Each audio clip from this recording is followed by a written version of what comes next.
నమస్తే. మనతో పాటు భారతీయ జనతా పార్టీ మెదక్ పార్లమెంట్ అభ్యర్థి రఘునందన్ రావు గారు ఉన్నారు. ఇప్పుడు వెంకటరామరెడ్డిని హరీష్ రావును అరెస్ట్ చేయాలనేటువంటి కొత్త డిమాండ్తో వారు ముందుకు వస్తున్నారు.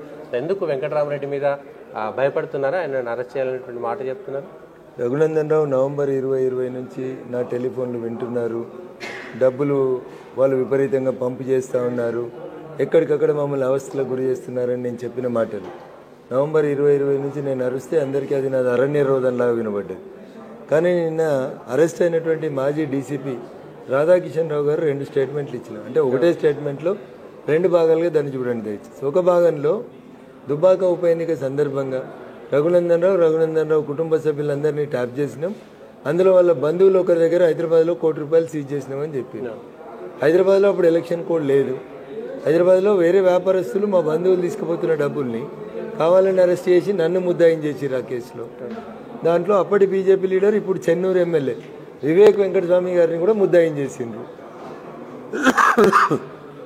అంటే రఘునందన్ 2020 నవంబర్లో ఏ ఆరోపణలు చేసిండో అవి నిజమని నిన్న రాధాకిషన్ రావు ఒప్పుకున్నాడు కదన్న.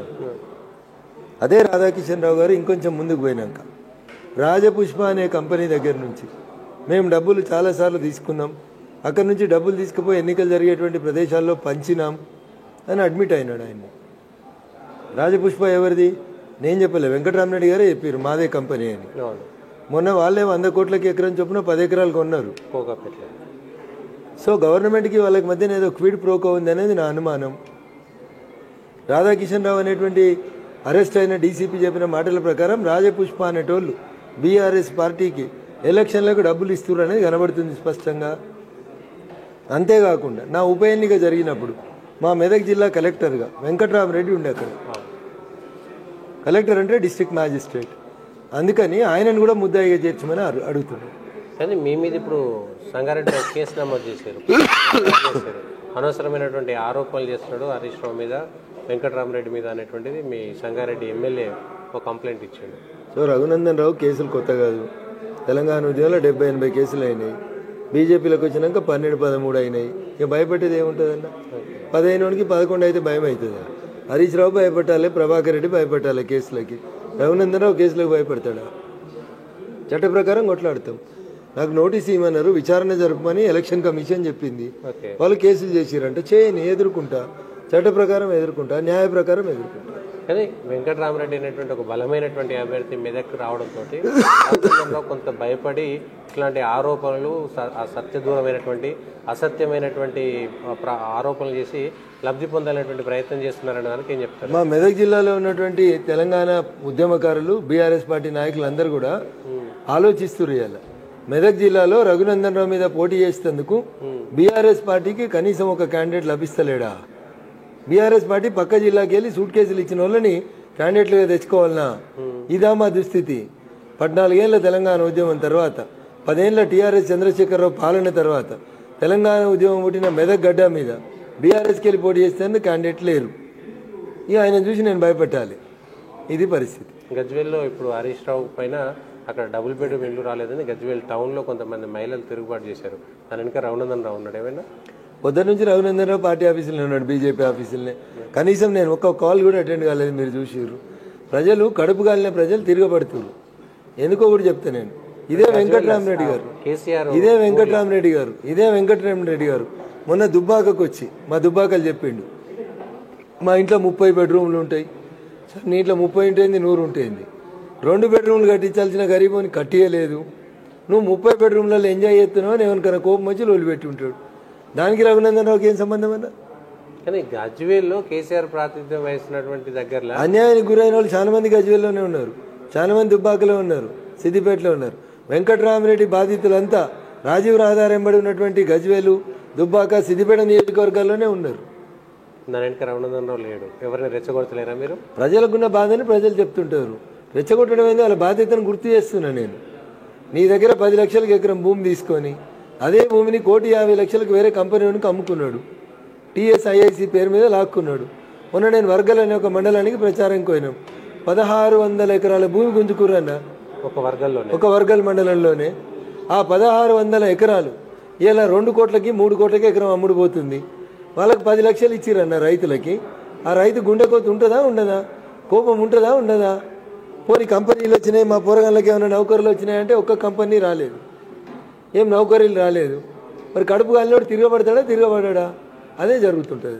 మెదక్ జిల్లాలో అంతమందిని మోసం చేశారా నిజంగా? దగ్గర 50,000 కుటుంబాలు పోయింది కదా దగ్గర. అదే సిద్దిపేట అంటే తక్కువ అనుకుంటురా? సిద్దిపేట, దుబ్బాక, గజ్వేల్ 3 అసెంబ్లీలు, దగ్గర 7.5 లక్షల ఓటర్లు అంటే ఎన్ని కుటుంబాలన్నా? కానీ అభివృద్ధి అంతా అటే తీసుకెళ్లారు, డబ్బులన్నీ అటే తీసుకెళ్లారు అనేది బాగా చర్చ జరిగింది కదా. అన్న 4 రోడ్లు వేసుడు, 4 కాలేజీలు బంగ్లాలు కట్టుడు, 4 యూనివర్సిటీ బంగ్లాలు కట్టుడు, అందమైన రంగులు వేసుడు, ప్రజలకు దళితులకు ఇచ్చిన భూములు గుంజుకొని కలెక్టరేట్ భవనాలు కట్టుడు, ఇవి అందం కనబడుతున్నాయి. మేడి పండు చూడు మేలిమై ఉండు అన్నట్టు పైన అంతా మంద మెరిసిపోతుంది. ఒక కోమటిచెరు మీదనే 1000 కోట్లు పెట్టుకున్నాడు ఆయన. ఏముందని ఎప్పుడు చూడు ఇంత మట్టి పోతూనే ఉంటారు, కోమటిచెరు నింపుతూనే ఉంటారు. దాని వెనుక కూడా మీరు ఉన్నారా? ఏది మంచి మనిషిలా కనబడి హరీష్ రావు రంగదాం చెరువు దగ్గర డబ్బు ఏది భూములకు సంబంధించి ప్రైవేట్ భూములు గుంజుకున్నాడు, ప్రభుత్వానికి అప్పచెప్పిండు అనే దాని వెనుక కూడా రఘునందన్ రావు ఉన్నాడా? అది ముఖ్యమంత్రి గారికి సంబంధించిన కాంగ్రెస్ పార్టీకి సంబంధించిన ఛానల్ అన్న. దాని వెనుక రఘునందన్ రావు ఎందుకు ఉంటాడన్న? ఆ ఛానల్ యాజమాన్యం కొన్ని ఇంట్రెస్ట్ ప్రకారం వాళ్ళు పనిచేసి ఉంటారు. అంటే ప్లాన్ ప్రకారం హరీష్ రావును ఒక బ్యాడ్ పర్సన్ గా చిత్రీకరించే కుట్ర అయితే చేస్తున్నారు. ఆయన గుడ్ పర్సన్ అని చెప్పింది ఎవరు? పెట్రోల్ పోసుకొని అగ్గిపెట్టె తెచ్చుకున్నప్పుడే ఆయన బ్యాడ్ పర్సన్ సమాజం దృష్టిలో. ఈయనను చూసి శ్రీకాంత్ సార్ పెట్రోల్ తెచ్చుకున్నాడు, అగ్గిపెట్టె తెచ్చుకొని చచ్చిపోయిండు. నువ్వు అప్పటి నుంచి పదవులు అనుభవిస్తున్నావు, అక్కడ వాళ్ళ తల్లి తిండి లేక చచ్చిపోతుంది. దాన్ని ఎట్లా చూడాలి?